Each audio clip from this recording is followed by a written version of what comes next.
ओडिशार मुख्यमंत्री किए हेबे ताहा स्पष्ट भावे जणाजिबो। Hello welcome to my YouTube channel AS Subhagya official. आशा करे आपण माने भगवान कृपारू भलरे थिबो। आज होउछे जून 10 तारीख आउ आजी आम ओडिशार मुख्यमंत्री शपथ नेबा बोली जो चर्चा होता 12 तारीख माने 2 दिन घुंचा जाइछि सही विषय रे गुटे ब्लॉक टेप नामा आस वीडियो थी बने रही था। ओडिशार नुआ मुख्यमंत्री शपथ समारोह तारीख बदलिला 10 तारीख माने जून 10 तारीख रे जो शपथ ग्रहण मुख्यमंत्री शपथ ग्रहण बोली जो चर्चा होता ताहा 2 दिन घुंचा जाइछि माने ए पर्यंत मुख्यमंत्री किए हेबा माने जून 10 परिवर्ते जून 12 रे हेबो शपथ ग्रहण समारोह। तबे किए हेबे नुआ मुख्यमंत्री स्पष्ट होय नहीं माने डिक्लेयर होय नहीं किए हेबो आम ओडिशार मुख्यमंत्री सब समस्त मनरे गुटे आशंका होई रही जाइछि किए हेबो आम ओडिशार मुख्यमंत्री माने किए गढ़िबो आम बीजेपी सरकार रो माने किए मुख्यमंत्री पद देव समस्त मनरे गोटे आशंका होई रही एवं डाउट होई रही जाइछि किए समस्त मनरे किए हेबो आम ओडिशार मुख्यमंत्री किए हेबो समस्त मनरे गोटे आशा रही जाइछि किए हेबो आम ओडिशार मुख्यमंत्री एवं से मानक मध्यरु लिस्ट रे आसीछन धर्मेंद्र प्रधान सुरेश पुजारी बैजयंत पंडा एवं गिरीश मुर्मू एवं अपराजिता षडंगी एई माने आम ओडिशार मुख्यमंत्री लिस्ट रे अछन। देखू मोदी सरकार काके आम ओडिशार मुख्यमंत्री बनौछन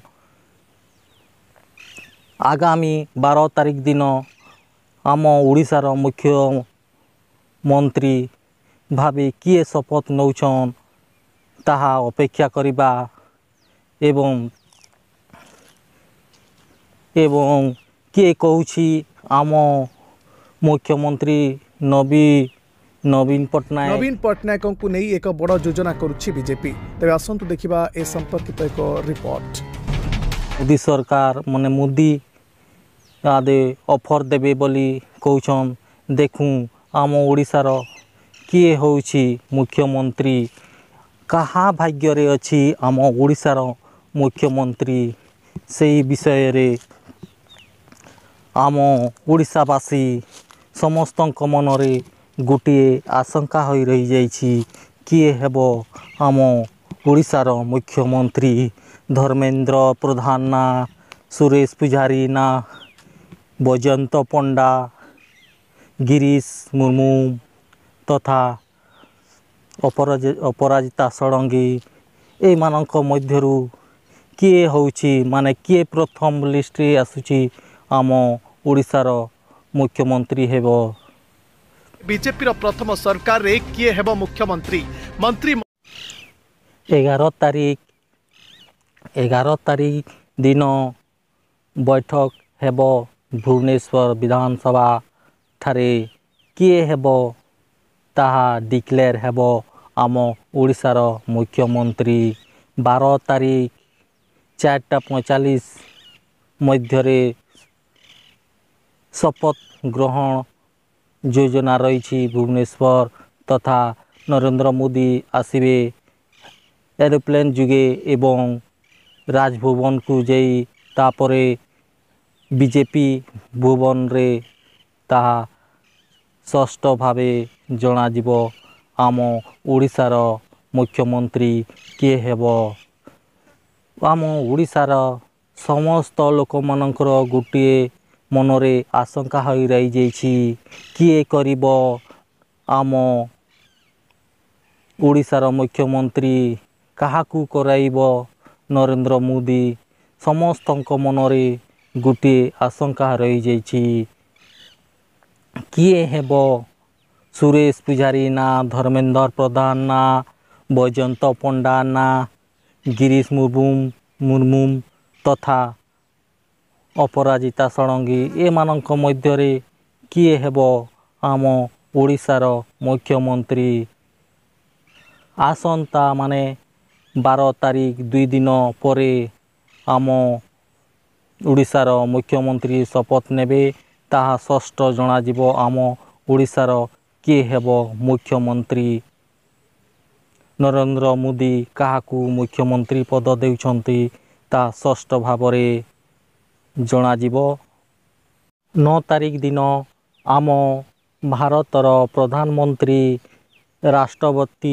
ରାଷ୍ଟ୍ରପତି ଭବନରେ ଶପଥ ଗ୍ରହଣ ଅଂଶ କରାଯାଇଥିଲା 7:15 ମଧ୍ୟରେ ଏବଂ ରାଷ୍ଟ୍ରପତି ଭବନରେ ନରେନ୍ଦ୍ର ମୋଦି ଶପଥ ଗ୍ରହଣ କରିଥିଲେ। ତାଙ୍କ କେନ୍ଦ୍ରମନ୍ତ୍ରୀ କ୍ୟାବିନେଟ୍ ମନ୍ତ୍ରୀ ସମସ୍ତେ ଶପଥ ଗ୍ରହଣ କରିଥିଲେ। ତା ମଧ୍ୟରେ ଆମ ଓଡ଼ିଶାର ଧର୍ମେନ୍ଦ୍ର ପ୍ରଧାନ ମଧ୍ୟ କ୍ୟାବିନେଟ୍ ମନ୍ତ୍ରୀରେ ଶପଥ ଗ୍ରହଣ କରିଥିଲେ। ସମସ୍ତେ ଆଶା କରୁଥିଲେ ଧର୍ମେନ୍ଦ୍ର ପ୍ରଧାନ ଆମ ଓଡ଼ିଶାର ମୁଖ୍ୟମନ୍ତ୍ରୀ ହେବ ବୋଲି, କିନ୍ତୁ କ୍ୟାବିନେଟ୍ ମନ୍ତ୍ରୀରେ ସେ ଶପଥ ଗ୍ରହଣ କରିସାରିଲେନ। ଆମ ବାକି ଯେଉଁ ଲିଷ୍ଟରେ ନାଁ ଗୁଡ଼ିକ ଅଛି ସେମାନଙ୍କ ମଧ୍ୟରେ ଆମ ଭାରତର ପ୍ରଧାନମନ୍ତ୍ରୀ ନରେନ୍ଦ୍ର ମୋଦି କାହାକୁ ଆମ ଓଡ଼ିଶାର ଭାର ଦେବ, କାହାକୁ ମୁଖ୍ୟମନ୍ତ୍ରୀ ପଦରେ ମୋହର ମାରିବେ ତାହା 12 ତାରିଖ ଦିନ ସ୍ପଷ୍ଟ ଭାବେ ଜଣାଯିବ। ସମସ୍ତଙ୍କ ମନରେ ଆମ ଓଡ଼ିଶାର ବାସିନ୍ଦାମାନଙ୍କୁ ସମସ୍ତେ ଜାଣିପାରିବେ। ସମସ୍ତ ମନଙ୍କରେ ଯେଉଁ ଗୋଟିଏ ଆଶଙ୍କା ହୋଇଥିଲା କିଏ ହେବ ମୁଖ୍ୟମନ୍ତ୍ରୀ କିଏ ହେବ ବୋଲି ସମସ୍ତଙ୍କ ମନରେ ଗୋଟିଏ ଆଶଙ୍କା ଥିଲା, ତାହା ଜୁନ୍ 12 ତାରିଖରେ ସ୍ପଷ୍ଟ ହୋଇଯିବ। ଆମ ଓଡ଼ିଶାର କିଏ ମୁଖ୍ୟମନ୍ତ୍ରୀ ହେବ ତାହା ଆପଣମାନେ ଅପେକ୍ଷା କରନ୍ତୁ ଆଉ ଜାଣିପାରିବେ ଆମ